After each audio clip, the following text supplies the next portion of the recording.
सबको यथा योग्य नमन।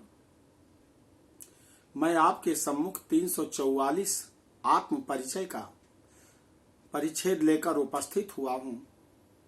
इसमें सय्यादान की विधि का वर्णन किया गया है। गरुड़ पुराण अध्याय 13 के अंतर्गत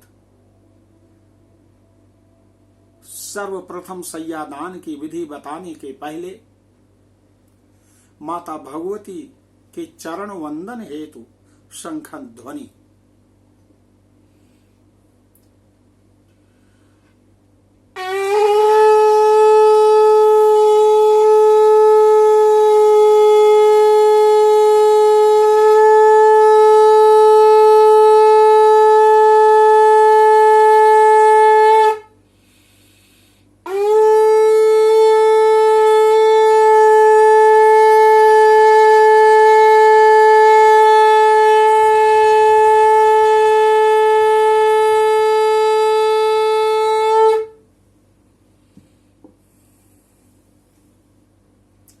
भगवान नारायण कहते हैं कि गरुड़ जी,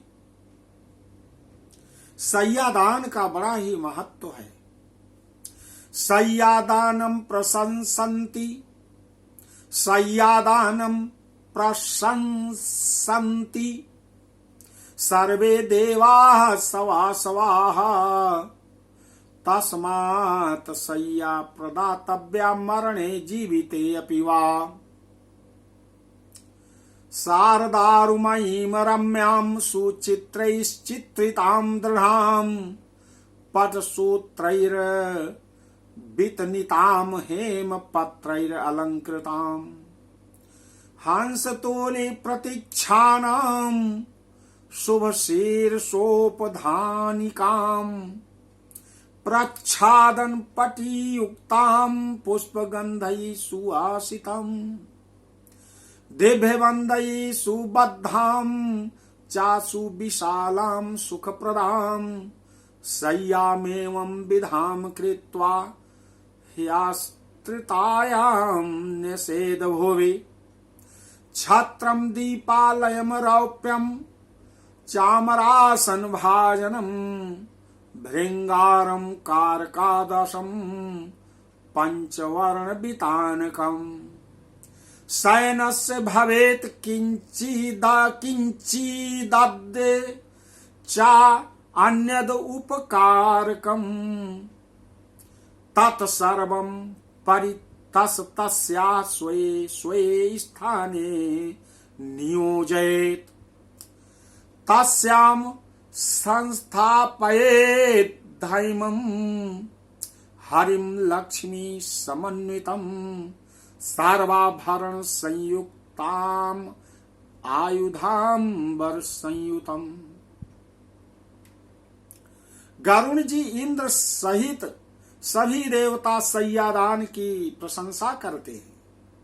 अतः मृतक के उद्देश्य से उसकी मृत्यु के बाद अथवा जीवन काल में भी सय्या प्रदान करनी चाहिए। जिसको विश्वास ना हो कि हमारे मृत्यु के बाद हमारा पुत्र सय्यादान करेगा, तो वह सय्यादान अपने जीवित रहते हुए कर सकता है। सय्या सुदृढ़ होनी चाहिए, कमजोर नहीं। काष्ठ की सुंदर एवं विचित्र चित्रों से चित्रित, जैसे आज आप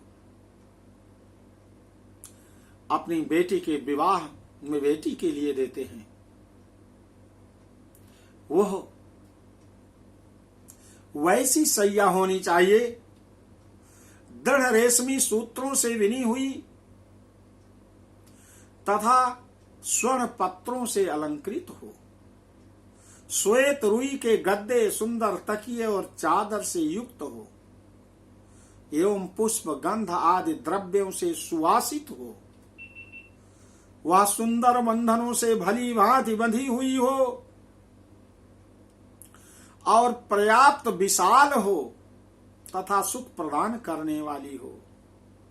ऐसी सय्या को बनाकर आस्तरण युक्त कुश या दरी चादर युक्त भूमि पर रखें।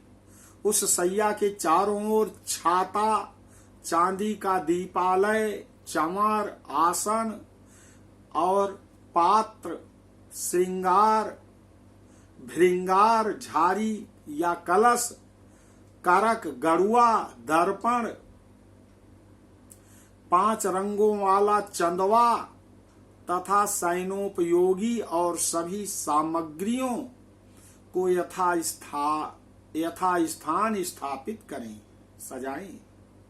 उस सैया के ऊपर सभी प्रकार के आभूषण, आयुध तथा वस्त्र से युक्त स्वर्ण की श्री लक्ष्मी नारायण की मूर्ति स्थापित करें। जैसे आज सुंदर बेड अपने लिए बनवाते हैं, लाख रुपए का, लाख टके का, वैसे आप अपने पिता के निमित्त सैया बनवा करके जो बहुत ही सुख देने वाली हो, उसे सैया दान करना चाहिए। स्त्रीणां च शयने धृत्वा कज्जलालक्त कुंकुमं वस्त्रं भूषादिकं यच्च सर्वमेव प्रदापयेत् ततो विप्रं सापत्नीकं गन्धपुष्पैरलंकृतं कर्णांगुलीयाभरणैः कंठसूत्रैश्च काञ्चनैः ऊष्णीषमुत्तरीयं च चोलकं परिधाय च स्थापयेत् सुखशय्यायां लक्ष्मी नारायण अग्रतः। सौभाग्यवती स्त्री के लिए दी जाने वाली सैया के साथ पूर्वोक्त वस्तुओं के अतिरिक्त कज्जल, महावर, कुंकुम, स्त्रियोचित वस्त्र, आभूषण तथा सौभाग्य द्रव्य आदि सब कुछ प्रदान करें। इसके अनंतर सापत्नीक ब्राह्मण को गंध पुष्प आदि से अलंकृत करके ब्राह्मणी को कर्णाभरण, आंगुलीयक अंगूठी और सोने के कंठ सूत्र से विभूषित करें। उसके बाद ब्राह्मण को साफा, दुपट्टा, कुर्ता पहनाकर लक्ष्मी नारायण की मूर्ति के आगे सुख सैया पर बिठाएं।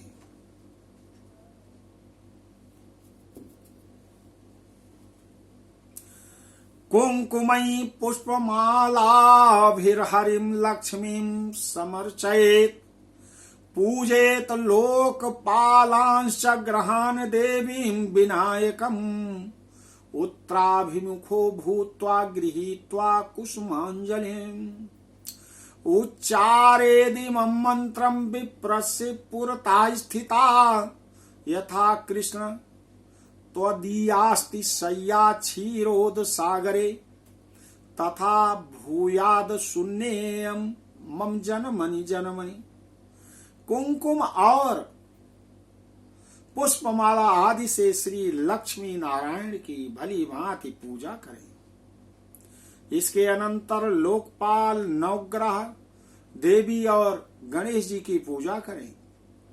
उत्तराभिमुख होकर अंजलि में पुष्प लेकर ब्राह्मण के सामने स्थित होकर इस मंत्र का उच्चारण करें।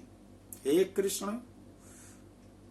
हे नारायण, जैसे क्षीर सागर में आपकी सैया है, वैसे ही जन्म जन्मांतर में भी मेरी सैया सोनी न हो, ऐसा निवेदन करें। तो देवियों और सज्जनों, आपने श्लोक संख्या 71 तक सुना। इसके आगे आप अगले परिच्छेद में सुनेंगे। बोलो आदि शक्ति माता भगवती की जय।